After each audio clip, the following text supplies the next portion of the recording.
Truth Wave Television. Uremi Matuura-Ini.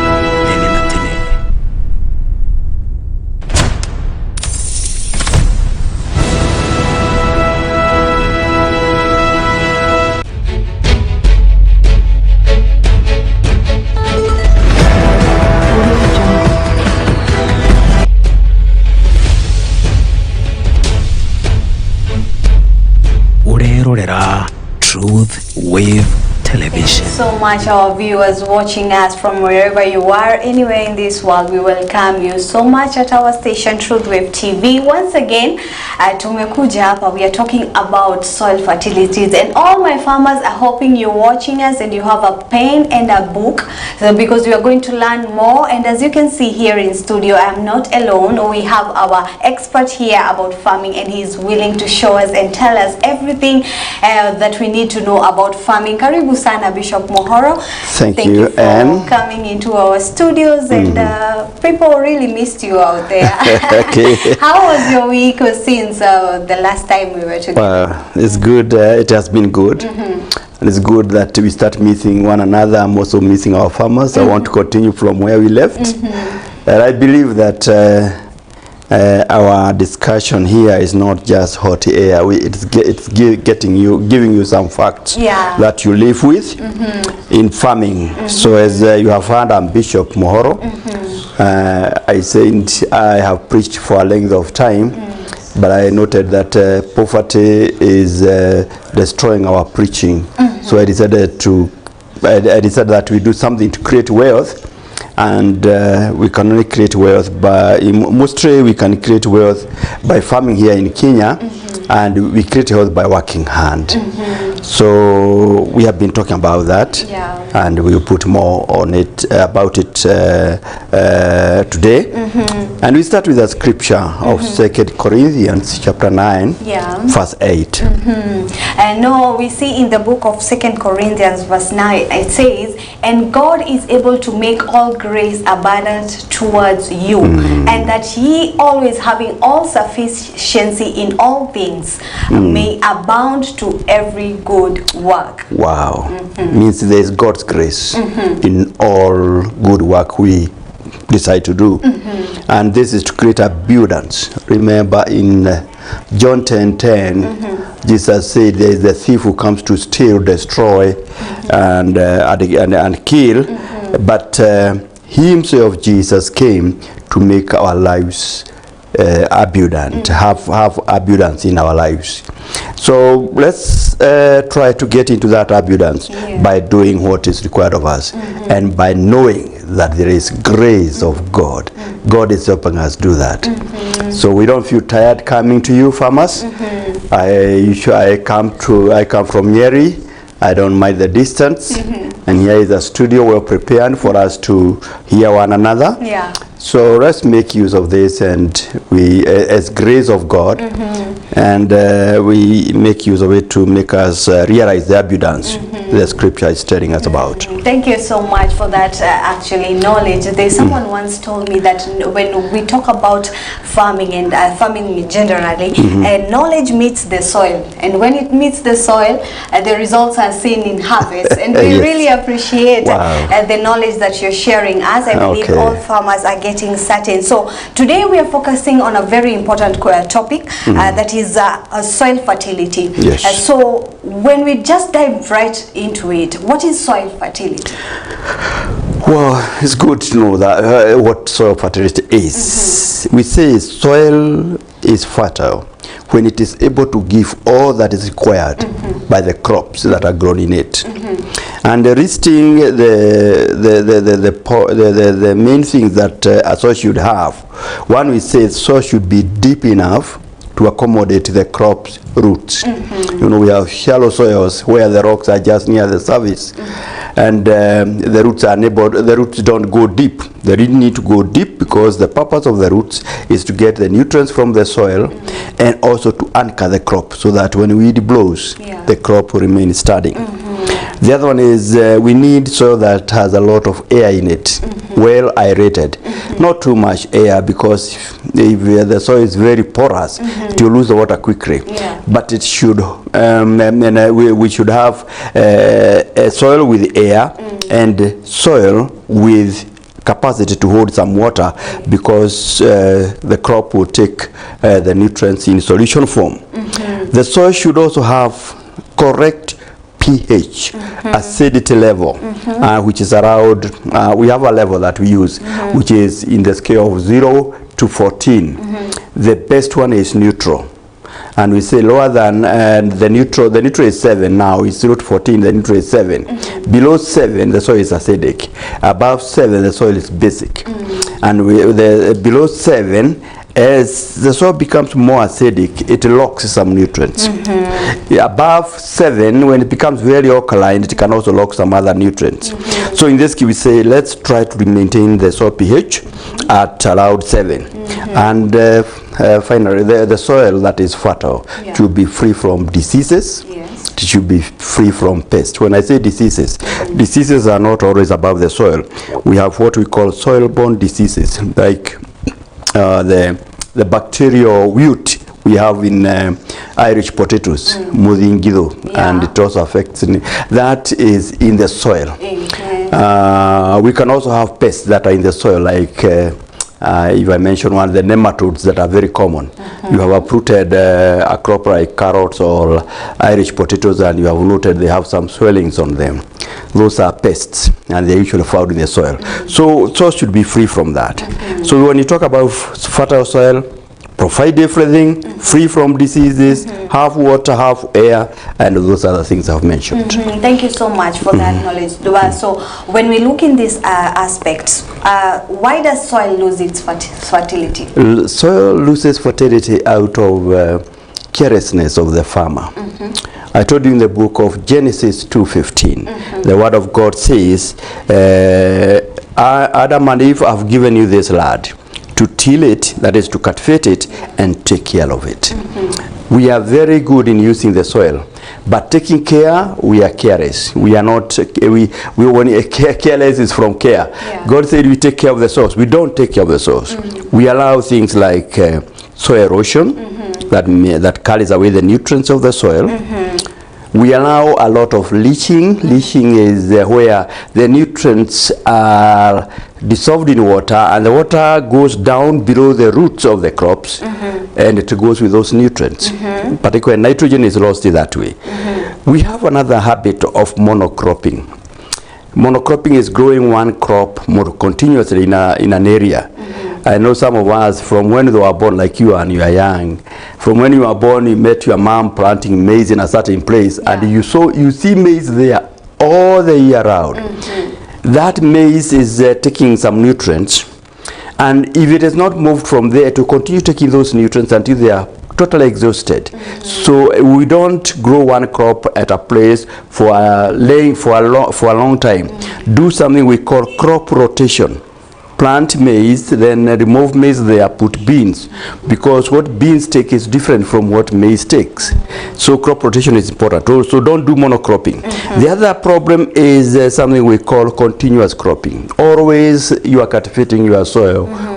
So all the years, we are supposed to leave our land fallow without a crop for a whole year.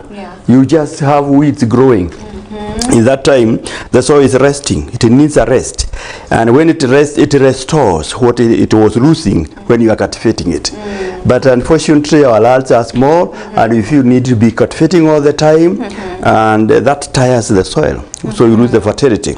There's also the changing of the pH. This one is very important.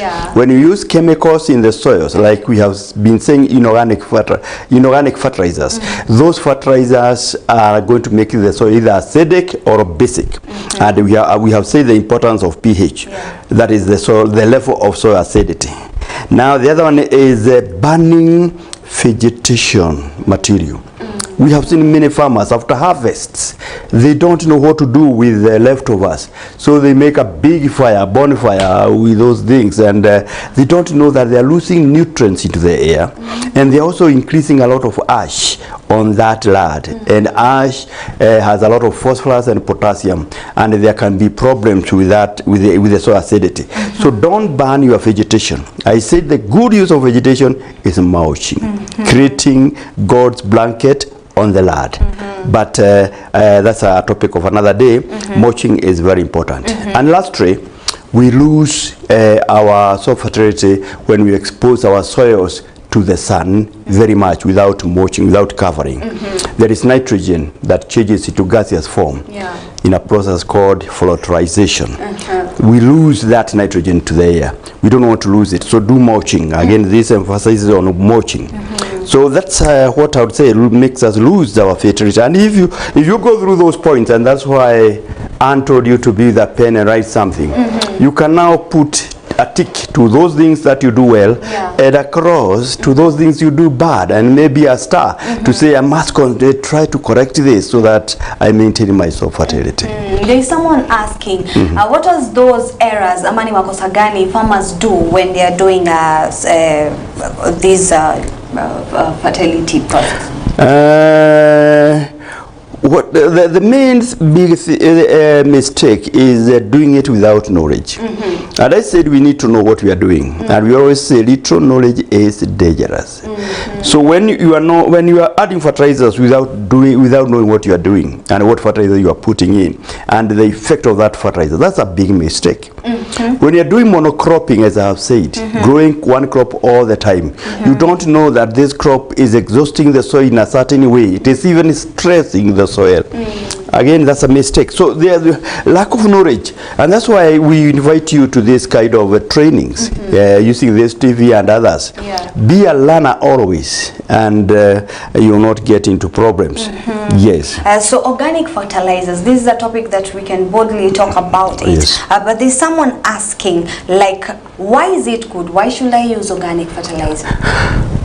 We have said it, let me not say we have said it many times, because maybe I have not reached that one. Let me say that we are using organic fertilizers as the fastest fertilizer, the first thing we should do to make our soils fertile. Because I said when you are carrying away products from the soil, when we are having that soil erosion without your knowledge that it is doing anything, you are losing fertility. So you decide on putting fertilizers in the soil. Go for organic first.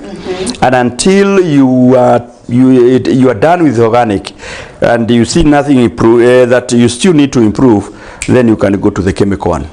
But avoid inorganic when organic can do. That's why we say organic is very important, because that's what we start with.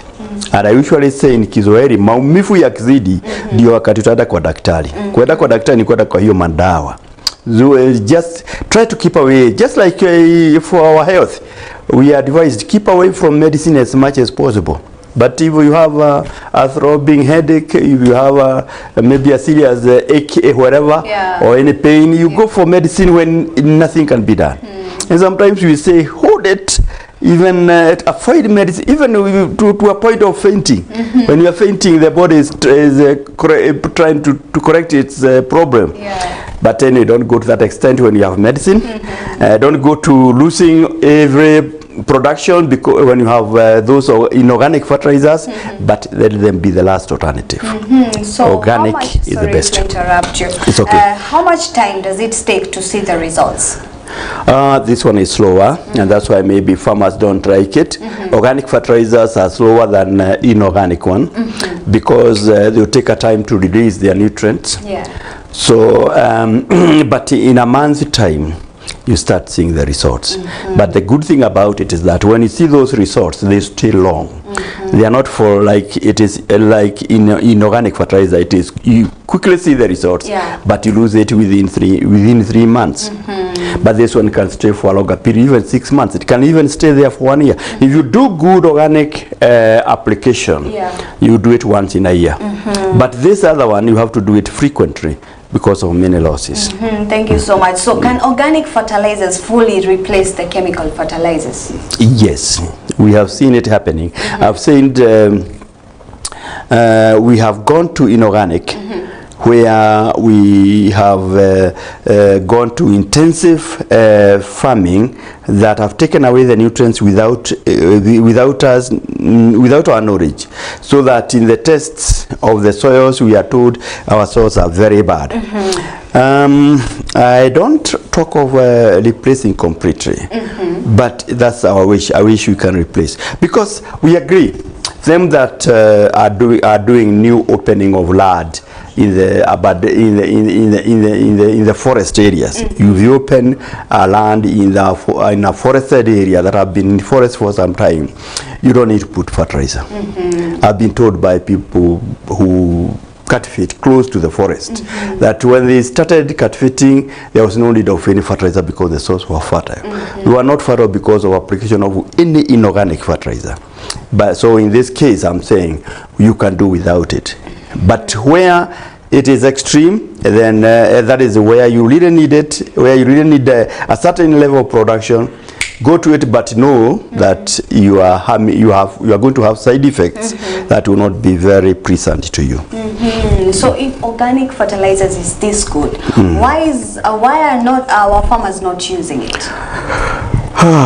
Yes, I hope now all of you can see a picture of what organic fertilizer is. It is that manure, that stuff that you get from the livestock. There is that compost that you make from your crop remains, and one thing about it is that it is bulky, meaning that you have to apply it in large amounts. Not like the inorganic one where you do it with a spoon. Here you do it with the handfuls or debes if it is a big crop like coffee. And to carry it is even a dirty game where people not like it, and sometimes it smells if it is not well made.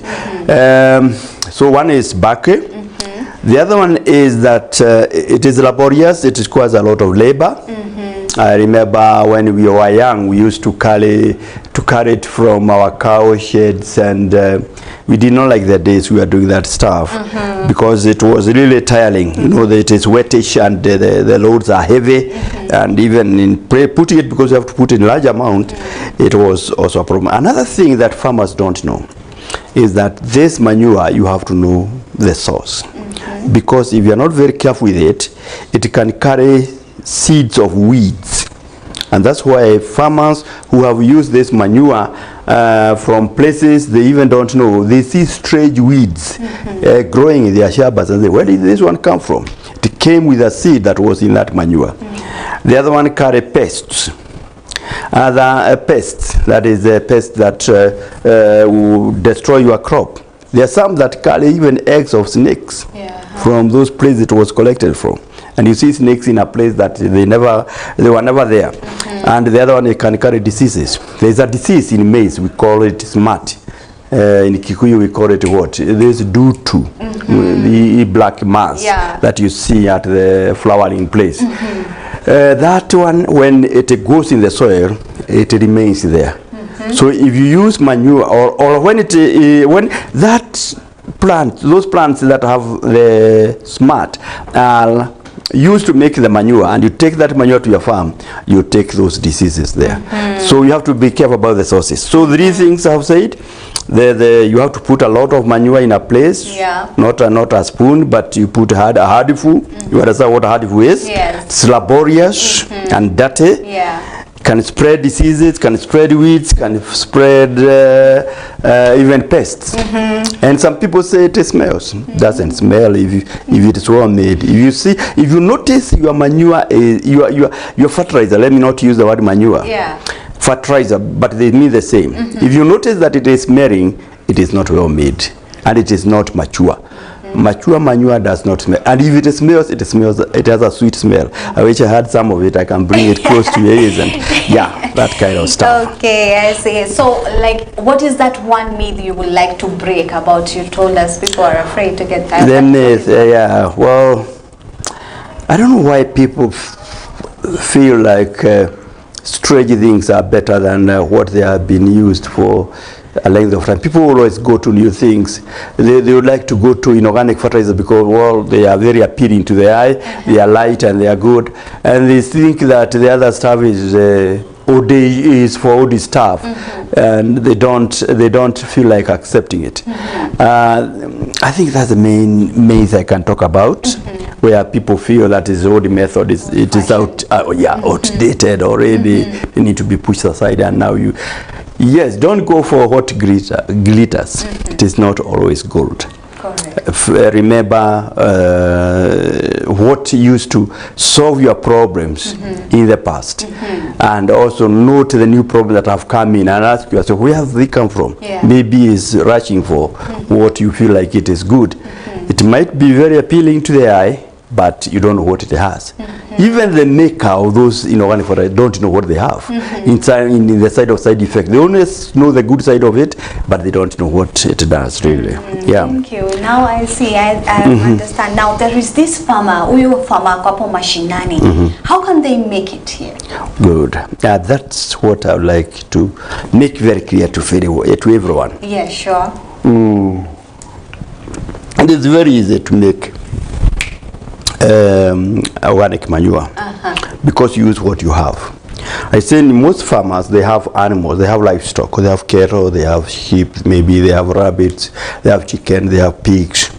That will give them the waste from those animals. Then we have what you don't use in form of plants in your farm, the leftovers after you have harvested your maize, and maybe after you have harvested the other stuff, or even the excess vegetation that you have, you cut it and make that manure. Now, let me go step by step, because this is a very important point. Before you start making your manure, there are two ways of organic matter. One is you can use what we call green manure. This one is not known by many people. Green organic fertilizer. This is where you grow a crop that grows very fast, like beans, and when they reach a level where they have most vegetative material, you plow them into the soil. You dig them with the soil. It is not very successful, because when farmers see a good crop and they hear that they are going to bury it in the soil, they say, oh, wow, why can't I wait for the products? Why can't I wait for the harvest? But you dig it in the soil when it is still green. That's why you call it green manure, and it works well. So you grow a crop, it grows fast, that rush grows, and then you bury it in the soil, green manure.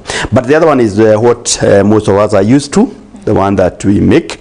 So start with a good area that is well drained. That is you prepare a ground that will not have water coming into it or water leaving it. So we kind of level the ground, and then you also mind about the house you live in. This manure, I said, it doesn't smell when it's mature, but when it is mature, it can smell. So you don't want that smell to come into your house. So let the site be away. How do I put it? Let the site be in a place where when the wind blows, it will not blow towards your house. It will blow away from your house. Although now we are having very close neighbors, and the neighbors might complain about the smell. But mind about the smell. The other one is you should put the manure where you can easily get it and put it in the farm. Now, when we come to the size, do a smaller size, where 1.2 meters by 1.2 meters, and you plan to get a height of about 1.2 meters. That kind of a heap, 1.2 meters, and then when you decide on the measurement. Then you start putting in layers. I'll put the layers in a very simple way.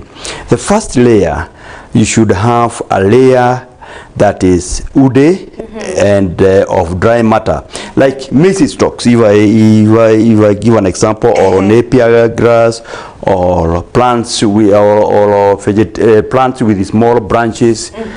Let it be a bit woody, and let it have still some leaves, like the maize stalk is very good. You can understand what I mean by that. Then on top of it, you do a layer of about of about that centimeters or 45 centimeters. A good layer. Yeah. 1.2 meters by 1.2 meters. Then that is 45 centimeters height. Above that, put leafy vegetation. Now, many leaves or grass. And that should be greenish. In this, we are putting a lot of, we are trying to put in nitrogen, as much nitrogen as possible. Yeah. On top of that, now go for the livestock manure. Put another layer. We said the first 45 centimeters is that woody material that have some wood and small branches, maize stalks and the rest. The next is grass and leaves. Then you put a layer of manure. This one gives you the bacteria that is going to cause the lotting of that material put beneath it. Then above that, you are going to put, you can sprinkle some ashes. The ash that you get from the fire, it has a lot of potassium and phosphorus. Then on top of that, you can also put a layer of topsoil, because topsoil have microorganisms that we need to put in our manure. That one can be put in, and with or without it, what you are going to do now, you repeat that layering. That is, start with woody, dry material, then grasses and leaves, then manure, some ash if you have it, and even some topsoil to give us microorganisms.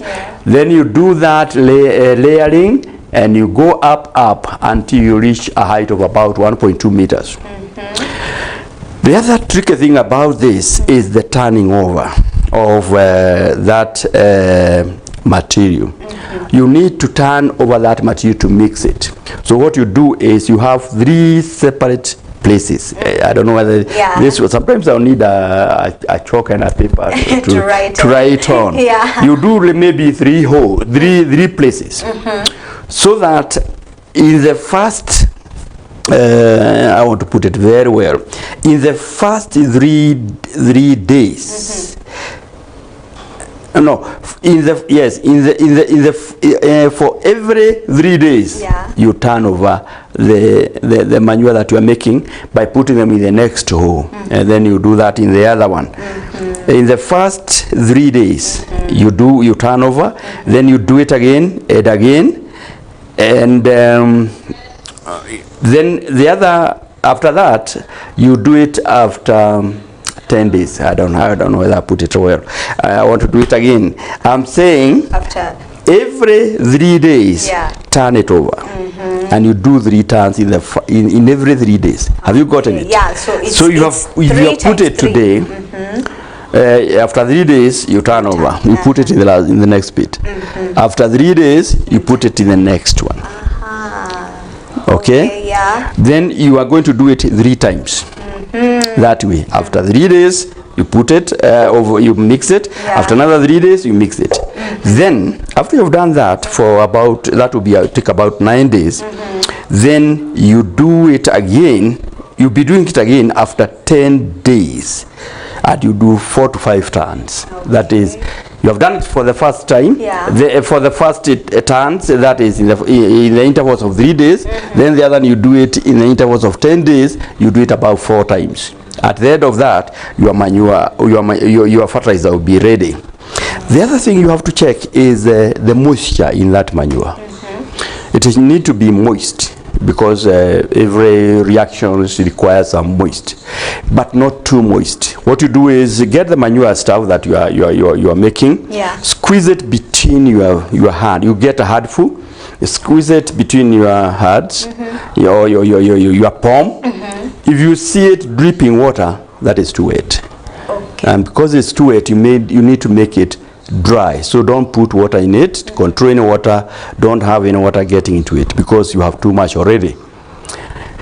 If you squeeze it, and when you open the palm, it spreads. That is too dry. Put in a little water. So you get that material, squeeze it between your palm, If you open your palm and it is still holds, the lump holds, it doesn't spread out, that manure is good. Let it continue like that. So one thing that we check on is wetness. And I want you to understand, farmers, that very wet manure has very little air. We need air in the process, because the microorganisms, the fermentation that is going on, it requires some water, and it requires air.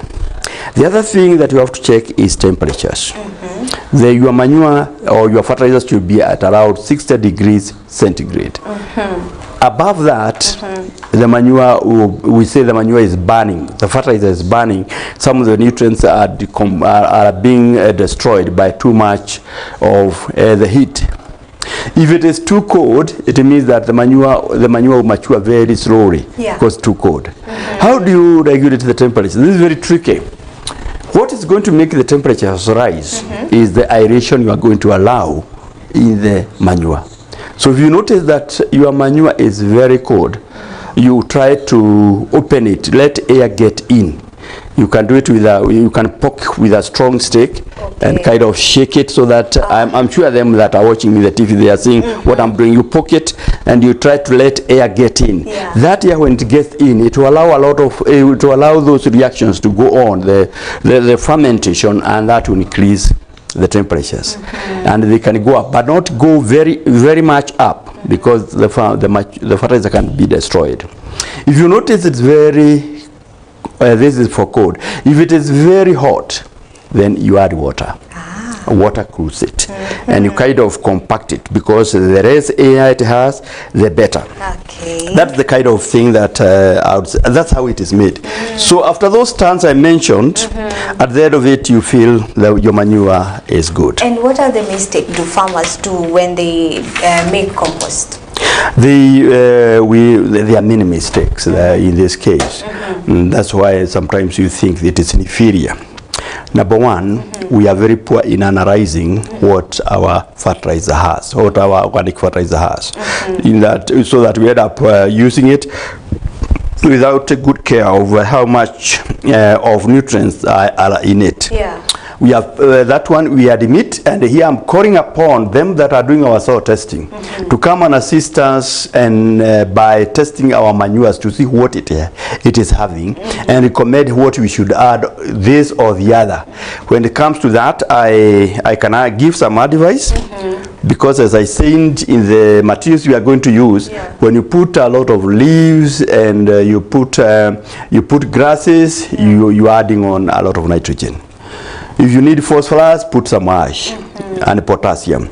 So there are those additions we can do to make our manures good, but we need analysis, and we admit here we are poor in it. And that's why we end up going out to buy organic fertilizer that is already analyzed, particularly to meet the recommendations of them that have tested our soils. The other mistake we make is putting very little of that manure in our crops. It's bad because we don't have many nutrients. It's not like we have it in organic fertilizers. So be prepared to put much. Sometimes you do a spread on your farm and then mix it up. The other thing is, this one is important, is the way we make this manure. If we expose your manure when you are making it to the sun, you lose a lot of nutrients. If, on the other hand, you let a lot of water get into it, the water is going to wash away the nutrients from that manure. So you will not be having anything. So when you are making that manure, I say don't go for a big space. Try even to cover it, so that if you need water, it is you to put it, not the water that comes naturally. If you need, whatever you put in is what you put, knowing that you're putting in. It is not additions from anywhere, because we want some controls. So the way we make it is very important. And here I also tell the farmers, don't use raw organic matter that is not mature, because when it is still decomposing, it will not release nutrients to your crop. There are farmers who have come to me complaining they did put dung from cows into their manure, and that dung is not working. Yeah. If it was raw dung, it had not composted. Yeah. It is good. Even sometimes it takes away nitrogen from your crops. You see the crops yellowing instead of turning green when you put that manure. Maybe I'm saying this because it is an experience. Yeah. So it's good now, and maybe to finish it, I would say good manure have a color. It should be dark brown, not other color. And we like it dark because when you put dark manure into the soil, that darkness, that blackness absorbs heat of the sun. And we like our soils being warm. So it adds warmth in the soil. And we know from chemistry, warmth is a catalyst. It makes the reactions go faster. So if the crop growing, they will grow faster in warm soils. So the dark color is not bad. So it should be darkish. The other one is, I said it should not smell. If you put that manure in your hands and it smells, that one is not well done. And I remember, I don't know, it's not here. I said it somewhere else, that I went to a school, a boarding school, and they decided to use their waste, the human waste, into compost, into this fertilizer. They make it into that fertilizer. They have a process of curing that material until it loses the smell, the color of the feces, and whatever was there, it becomes browny stuff that smells even good. You put it in, you rub it in your hands, you feel it smelling good, and the crops do very well. I was there with my wife, and when we are served with ugari and those vegetables, and she was told the vegetables came from that stuff, she said she better take it with milk. But me, I like testing. I like testing things or tasting things. So it was very tasty, and I say, wow, what a waste we have in many other schools. I wish we can have that skill also. So I'm saying, this is, and may I also add this, Anne? Whatever you do, make it interesting. Like what we have discussed. As you talked of a myth where few people feel like it is something inferior, not good. Enjoy what you are doing. Let that manure turn into what you'd like. Put it in the crop and see how the crops will do well and how the soil will be happy and all that, and enjoy it. And when you enjoy a thing, you enjoy something, you do much of it. Well, I think, I don't know whether you have another question. Yes, sure, absolutely. That is actually really engaging. The questions are much, but for someone living in town and they are trying to making it, but they want to also get into double yielding, what will you advise? Double yielding? Yeah. They want to make this manure. Those are the people we want to go to, because they do a lot of wasting of the crop remains that we take to their markets. I don't know whether you have gone to some of those markets in the urban areas, and you note that they have a lot of stuff, cabbage leftovers after the consumer takes what he needs. Maize leaves after maize schist, they are called schist.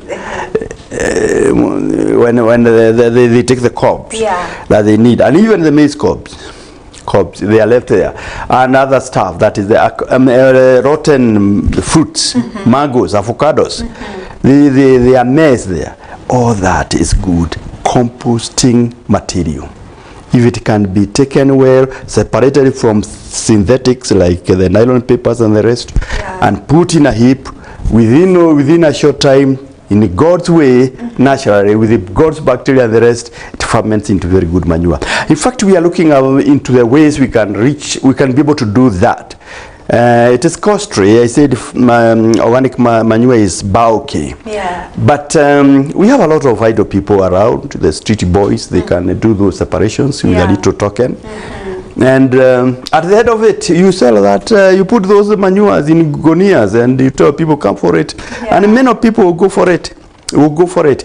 But now we are wasting it. It is even becoming a problem to the people who take away those materials to their sewages and the rest, where they lose it. It is becoming a problem. But I wish we can recycle that material. Keep away the synthetics, the chemicals, and it can be very good. So them in the urban areas have no excuse of not having that organic fertilizer. It's too much of it there. They have people to do it, and what they need is just to do what I have explained. Do a site, mix them well, and do the turnovers, fold it up, and at the end of it, you have it. Well, thank you so much. That is very informative there. But we really appreciate for sharing the knowledge. I know farmers there who are watching, they have gotten something out of this. For now, this is where we will reach the end of this show. We appreciate everyone who has joined us and everyone who was taking notes in everything that we are being told here about by our expert. Till next time, we say thank you so much. Maybe one last thing you would like to tell our And you tell me, expert, I humbly say I'm not the best one, and that's why we like your comments. Sometimes I would make a mistake here and there, but I'm very careful not to make one. But if you think of anything better than this, let us improve what we are talking about. And the other one we have called farmers. Please, farmers, let's get together and learn together. Because I wish I can know them that have gotten this knowledge, so that later I can follow up and they say, well, I'm doing it, and their farmers will be models. They will say, after doing what I learned, look what is happening. And that way it will multiply. Wow. Thank you so much. Thank you. Thank you. I appreciate everyone for joining us. Till next time, please stay tuned. Don't miss out on this exciting segment and show. We appreciate everyone who has joined us. Till next time, my name is Anum. So we had Bishop Mohoro here. See you and bye-bye. Bye-bye. Thank you. It was amazing. Okay.